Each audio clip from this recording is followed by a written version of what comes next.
You can see that as I'm moving down through my downswing and the club is approaching the ball, I've created something we call axis tilt, which is very simply the tilting of my spine to the right. Now this, of course, is just a knock-on effect of me moving my hips well from the start of the downswing towards the left, while keeping my head very stationary.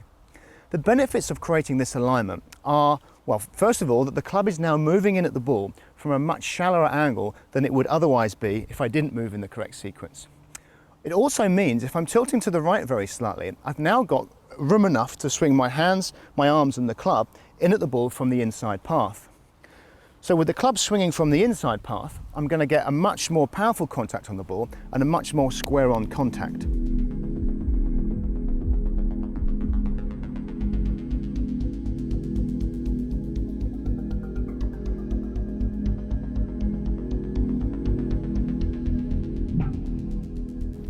Of course, we also see this same kind of alignment when we're throwing. So back to our throwing analogy, if I move my hips strongly to the left to start my forwards motion, you can see once again I get this same tilted motion in my spine.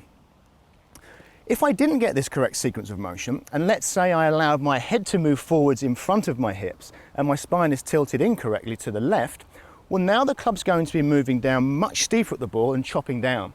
So if you're the sort of golfer who takes big chunky divots or hits the ball very high with their driver, then it's very likely that you're going to have this motion with the club chopping down on the ball.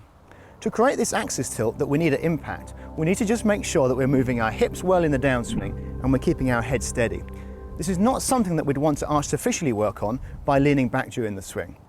If you manage to view your swing and you see that you haven't got the correct tilting motion, or even worse, you're leaning forwards, then you need to have a good look at how your hips are moving relative to your head in the downswing.